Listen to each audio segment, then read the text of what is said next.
Olá e bem-vindos! Hoje a gente vai mergulhar num dos eventos mais conhecidos e, ao mesmo tempo, talvez mais misteriosos do Novo Testamento: a vinda do Espírito Santo no dia de Pentecostes. É aquele tipo de evento que todo mundo já ouviu falar, mas os detalhes, o porquê, o como, às vezes ficam meio nebulosos. Exato. E para a gente desvendar isso, vamos nos basear no capítulo de um livro bem conceituado de teologia sistemática que entra de cabeça nesse assunto. Nossa missão aqui é usar essa análise para montar esse quebra-cabeça. Em vez de só descrever o que aconteceu, vamos tentar entender quais peças precisaram se encaixar para que o Pentecostes fosse possível. Ótima analogia. Então vamos começar pelas bordas do quebra-cabeça. Antes daquele som como de um vento forte e das línguas de fogo, o que precisava estar no lugar? Quais são as condições essenciais que a nossa fonte aponta? A fonte é bem clara, ela aponta para 3 pilares. Sem eles, o evento todo assim perde o sentido teológico. O primeiro, e talvez o mais antigo, é o que a Bíblia chama de a promessa do Pai. Certo, a promessa do Pai. Isso soa como algo que já vinha sendo construído há muito tempo, né? Talvez desde o Antigo Testamento. Era uma promessa nova que Jesus trouxe ou ele estava se referindo a algo que seus ouvintes já deveriam conhecer? Excelente pergunta. Ele estava se conectando a algo muito mais antigo, profetizado séculos antes, como no livro de Joel, por exemplo. Mas ele torna essa promessa explícita e iminente. Em textos como Lucas 24 e Atos 1, Jesus fala para os discípulos para esperarem por essa promessa. E aqui vem um ponto-chave que a nossa fonte martela. Essa promessa tem uma natureza diferente da encarnação de Jesus. Diferente como? A vinda de Cristo como homem foi um evento único, que aconteceu uma vez na história. A vinda do Espírito, segundo o apóstolo Pedro, lá em Atos 2, é uma promessa para vocês, para os seus filhos e para todos os que estão longe. Ah, então não era um evento com data para acabar. A fonte está dizendo que a porta que se abriu no Pentecostes foi projetada para permanecer aberta. Exatamente. A promessa era o estabelecimento de uma nova era, uma nova forma de Deus se relacionar com a humanidade, de forma contínua e ilimitada. Esse é o primeiro pilar. A promessa estava no ar, esperando para ser cumprida. Ok, pilar 1, a promessa. Qual é o segundo? Porque uma promessa por si só não se cumpre sozinha. E não se cumpriu. O segundo pilar é a exaltação de Jesus. E isso é interessante, porque muitas vezes a gente pensa no Pentecostes como um evento só do Espírito Santo, e a figura de Jesus fica meio em segundo plano. Sim, como se a parte dele já tivesse acabado. Isso. Parece que um ato termina e o outro começa. Mas a fonte argumenta que não é bem assim. A conexão é total. E qual é a conexão direta? A fonte é enfática. A vinda do Espírito só acontece depois da ressurreição e ascensão de Jesus. É como se a exaltação dele, sua entronização à direita de Deus, fosse o gatilho que dispara o cumprimento da promessa. Perfeito. Atos 2,33 é explícito sobre isso. Jesus, exaltado, recebeu do Pai o Espírito Santo prometido e derramou o que vocês agora veem e ouvem. Ele não é um espectador, ele é o agente ativo que envia o Espírito. E tem mais. O autor da nossa fonte destaca uma progressão fascinante no Evangelho de João. Primeiro, Jesus diz que o Pai enviará o Espírito a pedido do Filho. Depois, que o Pai enviará em nome do Filho. Em seguida, que o Filho enviará do Pai. E, por fim, simplesmente que o Filho enviará. Nossa, é uma crescente. Sim, uma crescente que estabelece que, embora o Pai seja a fonte, o Filho é o mediador indispensável. Sem a obra completa dele na cruz e sua glorificação, não haveria Pentecostes. Certo. Então temos a promessa do Pai e a mediação do Filho. As condições celestiais estavam prontas. E aqui na Terra? O terceiro fator tem a ver com as pessoas. Era para qualquer um que estivesse passando pela rua em Jerusalém? De jeito nenhum. E esse é o terceiro pilar, a ocorrência da salvação. O dom do Espírito Santo é consistentemente apresentado nos relatos de Atos como algo para aqueles que já se converteram a Cristo. A salvação é o alicerce no coração humano sobre o qual essa experiência é construída. É como se a salvação fosse a instalação elétrica da casa e a vinda do Espírito fosse o ato de, pum, de ligar a chave geral e acender as luzes. É a analogia perfeita. Uma coisa não funciona sem a outra. De um lado você tem a promessa objetiva de Deus. Do outro, precisa ter uma resposta subjetiva no coração da pessoa, a fé, a conversão. E os exemplos em Atos formam um padrão muito claro. No Pentecostes, os 120 já eram uma comunidade de crentes. Em Samaria, no capítulo 8, o povo primeiro crê na pregação de Filipe, aceita a mensagem, é batizado e só depois Pedro e João vão lá e eles recebem o Espírito. E o caso de Saulo, o futuro apóstolo Paulo. A conversão dele foi talvez a mais dramática de todas. O padrão se repete. Ele tem aquele encontro radical com Cristo na estrada de Damasco, fica cego e 3 dias depois, Ananias o encontra e diz que foi enviado para que ele recuperasse a vista e fosse cheio do Espírito Santo. A conversão veio primeiro. Veio primeiro. A mesma coisa na casa de Cornélio. O Espírito vem sobre eles enquanto eles ouviam e criam na mensagem de Pedro.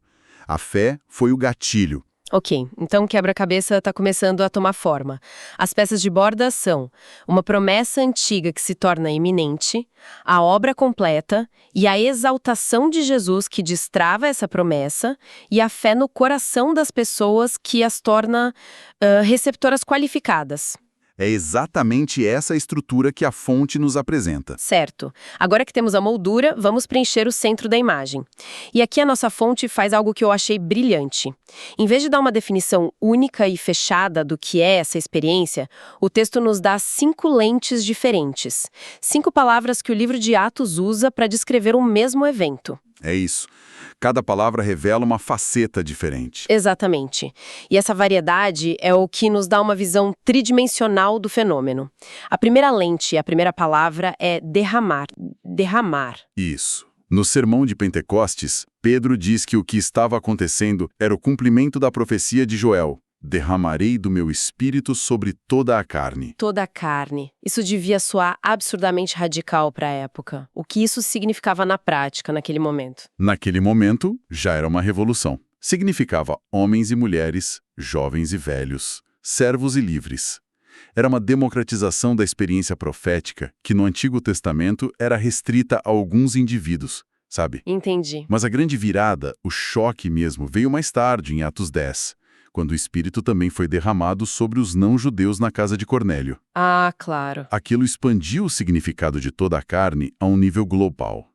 Para o espanto completo dos crentes judeus que estavam com Pedro. Derramar fala de abundância, de generosidade divina sem barreiras. Entendi o derramar, essa ideia de abundância que transborda.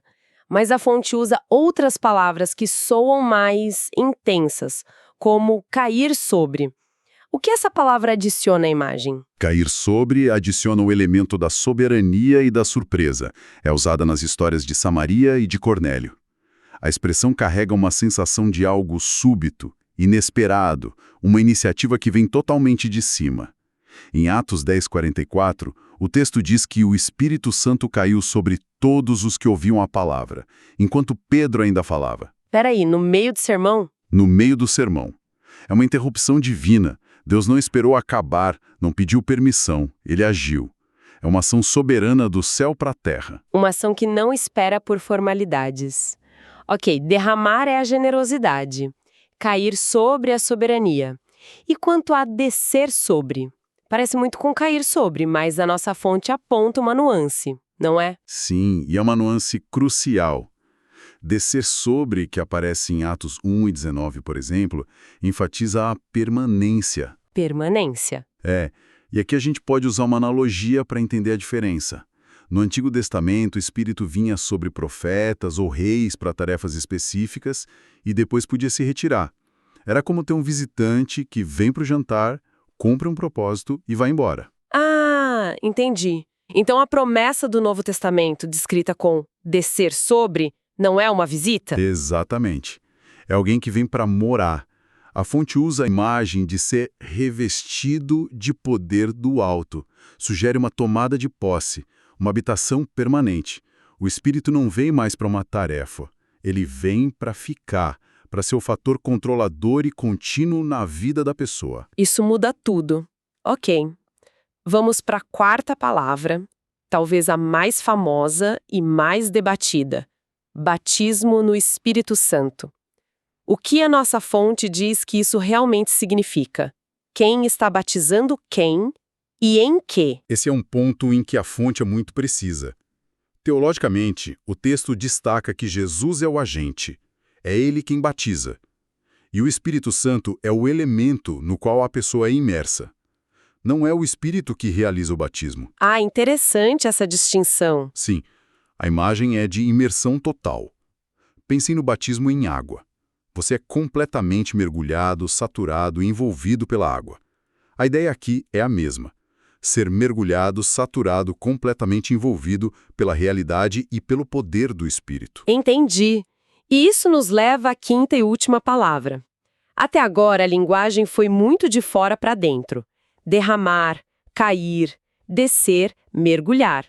Mas e a experiência interna? É aí que entra o encher. Perfeitamente colocado. Se as outras palavras descrevem o que acontece com a pessoa, encher descreve o que acontece dentro da pessoa. Os discípulos ficaram cheios do Espírito. Aponta para uma saturação interna, uma plenitude que preenche todo o ser. E a fonte faz uma distinção muito útil aqui que a gente pode comparar com o celular. Gosto disso. Como funciona? A conversão é quando você ganha o celular. O batismo no Espírito, o enchimento inicial de Pentecostes, é a primeira carga completa que ativa todos os recursos. Certo. Mas depois existem enchimentos subsequentes, como quando Pedro precisa de ousadia extra em Atos 4. É como uma recarga rápida antes de uma tarefa importante. E por fim, a meta é viver no estado contínuo de plenitude, como Estevão, que é descrito como um homem cheio do Espírito Santo. É como manter o celular sempre conectado à energia, funcionando com força total. Peraí, então isso é incrível. Quando a gente lê o livro de Atos, essas palavras derramar, cair, descer, batizar, encher, não são sinônimos jogados ao acaso pelo autor. De forma alguma. Ele está escolhendo cada uma delas de propósito para nos mostrar um ângulo diferente da mesma joia. Isso muda completamente a forma de ler essas passagens. É exatamente essa a conclusão. Juntas, essas palavras pintam um quadro de uma experiência que é, ao mesmo tempo, três coisas. Primeiro, uma invasão soberana que vem de fora, do alto. Ok. Segundo, uma imersão que envolve a pessoa por completo, como num batismo. E terceiro, uma permeação que satura a pessoa por dentro, até o âmago. Invasão, imersão e permeação. É um evento de fora para dentro, que envolve a pessoa inteira. Exato. E qual o ponto central disso tudo? É só sobre ter uma experiência espiritual intensa, sentir a presença de Deus de forma mais forte? Ou tem um propósito maior? A fonte argumenta que o propósito é muito maior. O ponto central não é a onipresença de Deus, a verdade de que Ele está em todos os lugares, mas sim a sua presença dinâmica. É Deus agindo de forma manifesta, poderosa e perceptível na história humana. Presença dinâmica, gostei do termo. E mais especificamente, é uma manifestação da glória de Cristo, como o próprio Jesus disse no Evangelho de João. Ele, o Espírito, me glorificará. A vinda do Espírito coloca um holofote na pessoa e na obra do Cristo, que foi exaltado aos céus. Para fechar a análise, e só para deixar bem claro, porque sei que isso é um ponto de debate e confusão para muitos, a fonte está dizendo que esse evento, descrito com todas essas palavras, não é o que salva uma pessoa, certo? É algo a mais. É um ponto absolutamente crucial para o autor. O argumento do texto é que o dom do Espírito Santo, como descrito nessas narrativas de Atos, não é o que causa a salvação, mas sim uma experiência subsequente e distinta para quem já é salvo. Então o Espírito já atua na pessoa antes disso. Claro. É claro que o Espírito já atua do processo de conversão, convencendo a pessoa, regenerando o coração. Mas o evento do Pentecostes e os que se seguem são apresentados como uma capacitação. Uma coisa é ter vida, que é a salvação. Outra coisa é ter poder para viver essa vida e cumprir uma missão. Entendi. Então, na visão da nossa fonte, são duas obras distintas do mesmo Espírito. Uma que nos conecta a Cristo para a salvação e outra que nos reveste de poder para servir a Cristo. Exatamente. A salvação é o fundamento, e essa experiência é a estrutura de poder edificada sobre esse fundamento. Uau! Então, a análise da nossa fonte mostra que a vinda do Espírito Santo está longe de ser um conceito teológico abstrato. É um evento descrito como uma experiência incrivelmente dinâmica e transformadora. Construída sobre o alicerce sólido da fé em Cristo, é a presença ativa de Deus capacitando os crentes para uma missão. Perfeito. É um convite para ver este não como um tema secundário ou opcional, mas como um ato central e contínuo na narrativa da fé. Pelo menos como o livro de Atos a apresenta. É parte central da história. A nossa fonte menciona que, historicamente, a obra do Espírito Santo foi vista muitas vezes apenas como um meio de aplicar a salvação de Cristo ao indivíduo. Se o Espírito tem também essa obra distinta e poderosa após a salvação, como isso poderia mudar a compreensão da vida e da missão para quem crê hoje?